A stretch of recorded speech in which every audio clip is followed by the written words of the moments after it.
ఆదికాండము 19 అధ్యాయము మొదటి వచనం నుండి చివరి వచనం వరకు. ఆ సాయంకాలమందు ఆ ఇద్దరు దేవదూతలు సొదొమ చేరినప్పటికీ లోతు సొదొమ గవిని యొద్ద కూర్చుండి ఉండెను. లోతు వారిని చూచి వారిని ఎదుర్కొనుటకు లేచి సాష్టాంగ నమస్కారం చేసి, నా ప్రభువులారా, దయచేసి మీ దాసుని ఇంటికి వచ్చి రాత్రి వెలబుచ్చి కాళ్ళు కడుక్కొనుడి. మీరు పెందలకాడ లేచి మీ త్రోవను వెళ్ళవచ్చుననెను. అందుకు వారు, అలాగూ కాదు, నడివీధిలో రాత్రి వెళ్ళబుచ్చుదామని చెప్పిరి. అయినను అతడు మిక్కిలి బలవంతము చేసినప్పుడు వారు అతని తట్టు తిరిగి అతని ఇంట ప్రవేశించిరి. అతడు వారికి విందు చేసి పొంగని రొట్టెలు కాల్చగా వారు భోజనం చేసిరి. వారు పండుకొనక ముందు ఆ పట్టణస్థులు, అనగా సొదొమ మనుషులు, బారులను, వృద్ధులను, ప్రజలందరూ నలుదిక్కుల నుండి కూడి వచ్చి ఆ ఇల్లు చుట్టువేసి లోతును పిలిచి, ఈ రాత్రి నీ యొద్దకు వచ్చిన మనుషులు ఎక్కడ?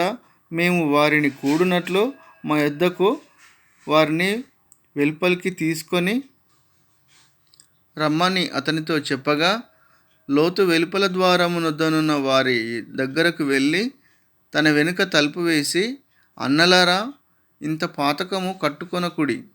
ఇదిగో, పురుషులని కూడని ఇద్దరు కుమార్తెలు నాకున్నారు. సెలవైతే వారిని మీ యొద్దకు వెలుపలికి తీసుకొని వచ్చుదను. వారిని మీ మనస్సు వచ్చినట్లు చేయుడి. ఈ మనుషులు నా ఇంట నీడకు వచ్చి ఉన్నారు గనుక వారిని మీరేమి చేయకూడదని చెప్పినప్పుడు వారు, నీవు అవతలికి పొమ్మనిరి. మరియు వారు, వీడెవడో మనలోనికి పరదేశిగా వచ్చి తూర్పరిగా నుండి చూచుచున్నాడు కాగా, వారికంటే నీకు ఎక్కువ కీడు చేసేదమని చెప్పి లోతు అను ఆ మనుష్యుని మీద దొమ్మిగా పడి తలుపు పగలగొట్టుటకు సమీపించిరి. అయితే ఆ మనుషులు తమ చేతులు చాపి లోతును ఇంటి లోపలికి తమ యొద్దకు తీసుకొని తలుపు వేసిరి. అప్పుడు వారు పిన్నలు మొదలుకొని పెద్దల వరకు ఆ ఇంటి ద్వారము దగ్గరనున్న వారి కనుమబ్బు కలుగజేయగా వారు ద్వారము కనుగొనలేక విసికిరి. అప్పుడు ఆ మనుషులు లోతుతో, ఇక్కడ నీకు మరి ఎవరున్నారు? నీ అల్లుని, నీ కుమారులను, నీ కుమార్తెలను, ఈ ఊరిలో నీకు కలిగిన వారందరినీ వెలుపలికి తీసుకొని రమ్ము. మేము ఈ చోటు నాశనము చేయవచ్చితిమి.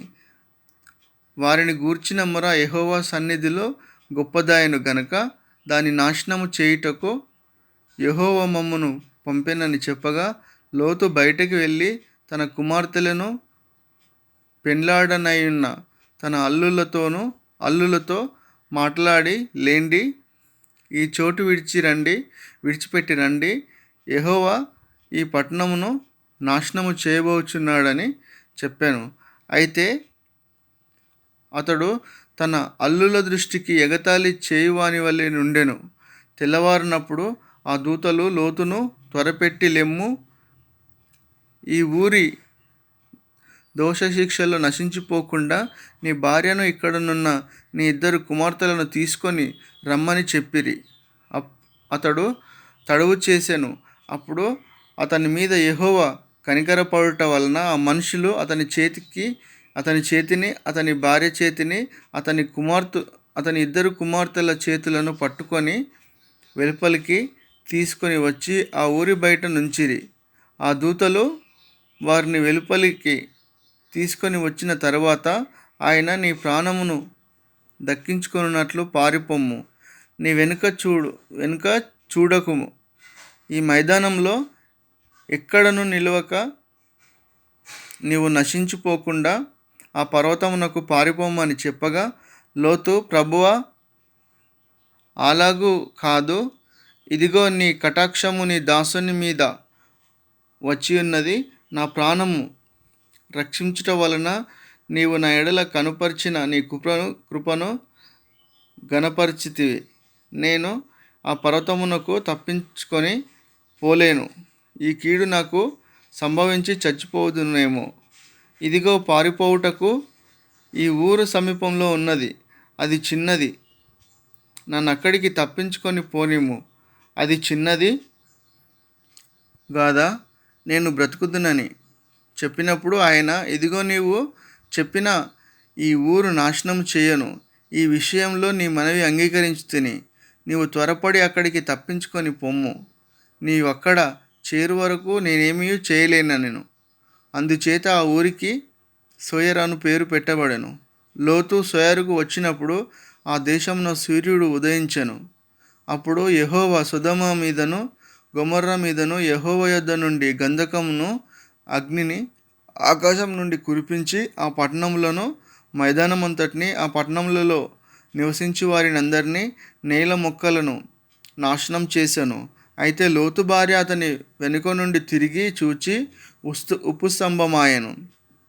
తెల్లవారినప్పుడు అబ్రహాము లేచి తాను యెహోవా సన్నిధిని నిలిచిన చోటికి వచ్చి సొదొమ గొమొర్రాల తట్టును ఆ మైదానపు ప్రదేశపు యావత్తును చూడగా, అదిగో ఆ ప్రదేశపు పొగ ఆవము పొగవలె లేచిచుండెను. దేవుడు ఆ మైదానపు పట్టణములను పాడు చేసినప్పుడు దేవుడు అబ్రహామును జ్ఞాపకం చేసుకొని లోతు కాపురమున్న పట్టణములను నాశనం చేసినప్పుడు ఆ నాశనం మధ్య లోతు నశించకుండా అతని తప్పించెను. లోతు సోయరులో నివసించుటకు భయపడి తన ఇద్దరు కుమార్తెలు కూడా సోయరు నుండి పోయి ఆ పర్వతమందు నివసించెను. అతడును అతని ఇద్దరు కుమార్తెలను ఒక గుహలో నివసించిరి. అట్లుండగా అక్క తన చెల్లితో, మన తండ్రి ముసలివాడు, సర్వలోక మర్యాద చొప్పున మనతో పోవుటకు లోకంలో ఏ పురుషుడును లేడు. మన తండ్రికి ద్రాక్షారసం తాగించి అతనితో శయనించి మన తండ్రి వలన సంతానము కలగజేసుకుందాము రమ్మని చెప్పాను. ఆ రాత్రి వారు తమ తండ్రికి ద్రాక్షారసము త్రాగించిన తర్వాత అతని పెద్ద కుమార్తె లోపలికి వెళ్ళి తన తండ్రితో శయనించెను. కానీ ఆమె ఎప్పుడు శయనించెనో ఎప్పుడు లేచిపోయానో అతనికి తెలియలేదు. మరునాడు అక్క తన చెల్లిని చూచి, నిన్నటి రాత్రి నా తండ్రితో నేను శయనించితిని.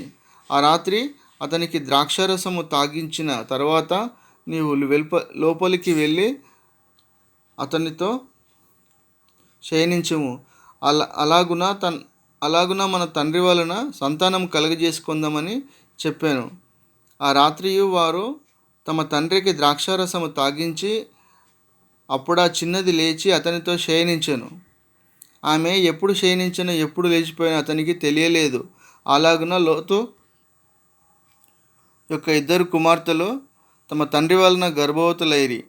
వారిలో పెద్దది కుమారుని కని వానికి మోయాబు అను పేరు పెట్టెను. అతడు నేటి వరకు మోయాబీయులకు మూల పురుషుడిగా ఎంచబడును. చిన్నది కూడా కుమారుని కని వానికి బెన్నామి అని పేరు పెట్టెను. అతడు నేటి వరకు అమ్మోనీయులకు మూల పురుషుడిగా ఎంచబడును.